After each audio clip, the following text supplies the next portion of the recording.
The movie is set in a dystopian future in 2043, where war and environmental collapse have led to the near-complete abandonment of cities and the rise of a totalitarian military dictatorship. Minors are not allowed to roam freely under its rule, and government forces pursue them relentlessly. They are captured and sent to federal academies, where they are brainwashed into obedience and transformed into devoted soldiers for the oppressive regime. Next, we meet a Cree woman named Niska and her 11-year-old daughter, Waseese. They live a nomadic life, constantly moving from place to place in the woods to keep Waseese from being captured by government forces. One morning, they are out hunting for food when Waseese spots a bird and murmurs a chant, as if trying to communicate with it. Her mother soon arrives and asks why she didn't kill the bird, to which Waseese replies that she was listening to it. The two continue moving through the woods when, all of a sudden, Waseese's foot snaps into a bear trap, leaving her severely injured. Niska quickly rushes to free her from the trap and wraps the wound with a cloth to stop the bleeding. She then carries her daughter back to their shelter, which turns out to be an old, abandoned bus. That night, while Niska is tending to her daughter, she suddenly hears strange noises coming from outside. She then wakes Waseese, and the two step out with weapons in hand. To their surprise, it turns out to be a government surveillance drone used to locate people and identify minors in hiding. Niska thus quickly shoots down the drone with her rifle, but the thought that it may have already detected Waseese's presence worries her. Without hesitation, she sets their shelter on fire and decides to move on before more drones arrive. Next, the mother and daughter trek through forests and wade across rivers in search of a new hiding place. They then row a small boat for an entire night and day until they finally reach the outskirts of a town. Before entering the town, Niska covers Waseese's face to hide the fact that she is a child, hoping to avoid drawing any unwanted attention. Later, they observe that the town is in utter disarray, its economy shattered by years of colonization. Food is extremely limited, and the population depends on meager rations dropped by government drones. Over the loudspeakers, announcements warn that hiding minors is a serious crime, and people are encouraged to report any suspicious behavior. The broadcasts also state that the Federal Academy now accepts children as young as 4, and all the minors must be reported immediately to the nearest Academy Intake Bureau. As the mother and daughter continue searching for a safe place to hide, they suddenly come across a man who immediately recognizes that Waseese is a child. Instantly, Niska raises her gun to threaten him, but the man quickly calms her down and calls over his son, Trey, to show that he also has a child. The man is visibly relieved, as he had thought until this moment that his child was the only one left roaming free. Recognizing their shared situation and the need for mutual protection, the group decides to stick together and look out for one another. Later, the man leads the mother and daughter to his hiding place, a secluded spot where they can finally rest. Niska soon falls asleep, but Waseese decides to slip outside and roam around. She quickly notices Trey, who invites her to hang out. The two begin exploring the area together and soon come across a fallen drone, which alarms Waseese. Trey, however, reassures her that the drone has been broken and lying there for a long time, so there's no reason to panic. However, Waseese, who possesses a mysterious supernatural ability, hears a sound coming from inside the drone. She asks Trey if he can hear it and insists that the drone is still breathing. At this moment, the drone suddenly springs to life and begins moving, causing both children to panic. Niska rushes in and strikes the drone, finally bringing it down, but she worries that government troops might now be alerted to their presence. She quickly takes Waseese inside a nearby shed for safety, while Trey sets off to search for his father. Unfortunately, by the time Trey finds his father, it is already too late, since the state troops have arrived. The father lies, claiming his son is 18, but the soldiers use a special device to determine his true age and discover he is only 15. This means they are legally required to take him, as children under 18 fall under state protection. Despite the father's desperate pleas, the soldiers forcibly seize Trey while Niska and Waseese watch in horror from the shed. Moments later, they hear gunfire in the distance and realize that Trey's father has likely been shot dead. After the authorities leave, the mother and daughter realize that this place is no longer safe and decide to move on. However, Waseese's leg is still in severe pain and clearly requires immediate medical attention. They discreetly roam around the city and soon notice a large digital screen displaying success stories of children who graduated from the Federal Academy. Niska recognizes one of the boys, named Pierre, and tells Waseese that he is a family friend. After evading the soldiers and drones, the duo finally reaches the home of Niska's close friend, Roberta. The woman warmly welcomes them inside and is overjoyed to see them again after such a long time. Later, the adults speak in private, and Niska informs Roberta that her daughter's leg is badly injured and the infection is worsening. Roberta explains that all the clinics are heavily patrolled by government troops, making it impossible to get treatment without being detected. Niska then brings up Roberta's son, Pierre, whom she had seen on the digital screen. Roberta states that Pierre had sent her a picture after his graduation, but they hadn't spoken since.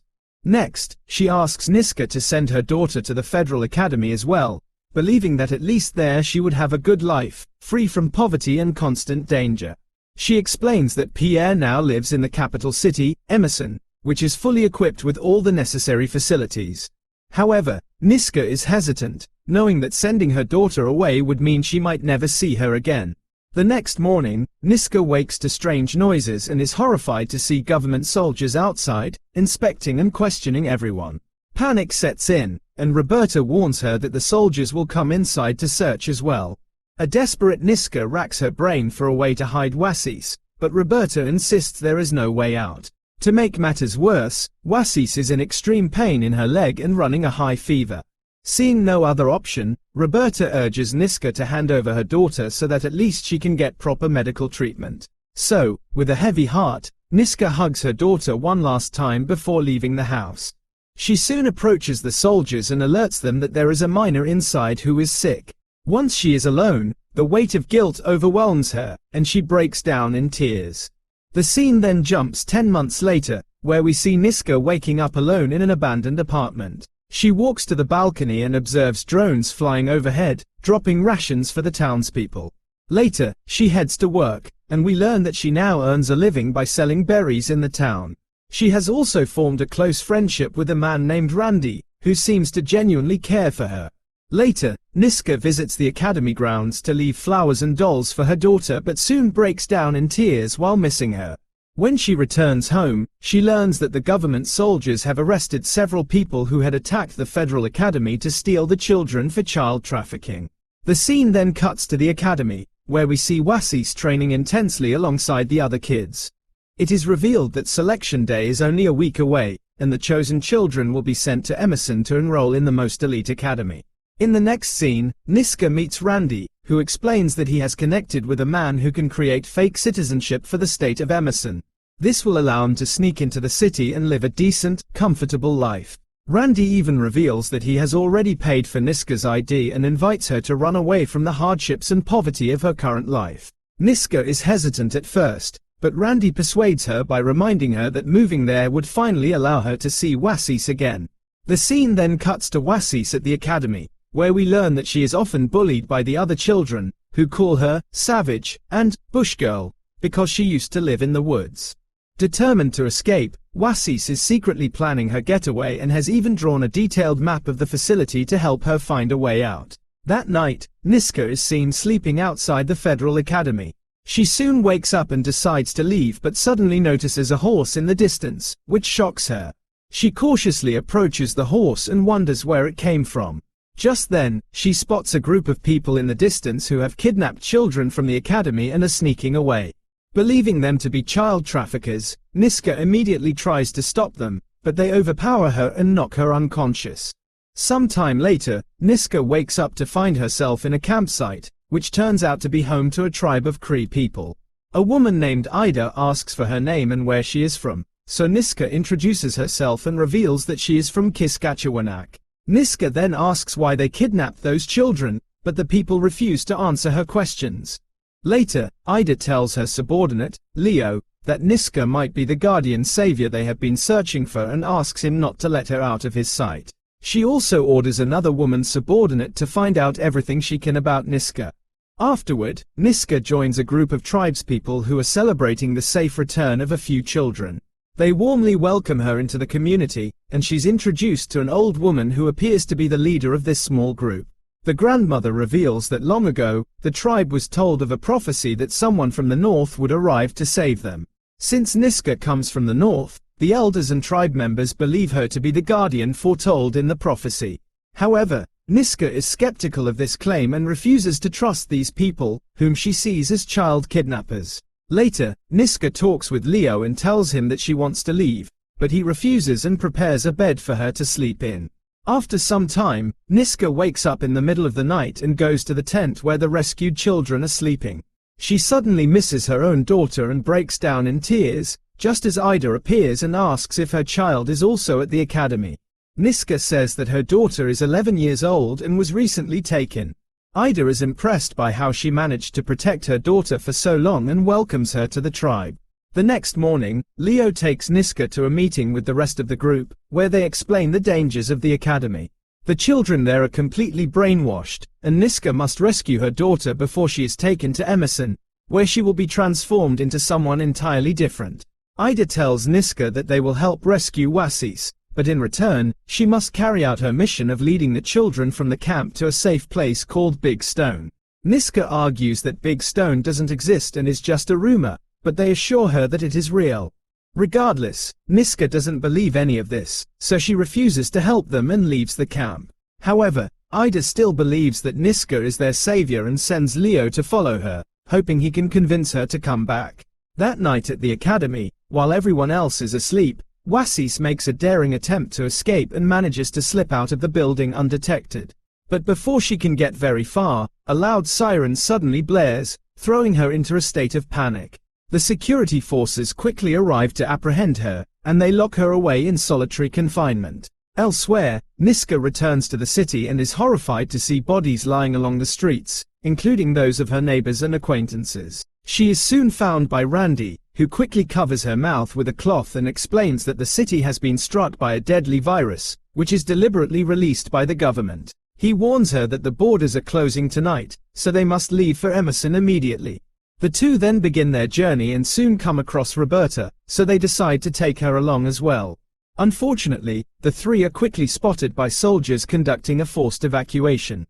The soldiers forcibly make them board a bus, claiming the government is taking them to a safe location. Randy thus devises a plan to throw a smoke bomb and make a daring escape from the bus.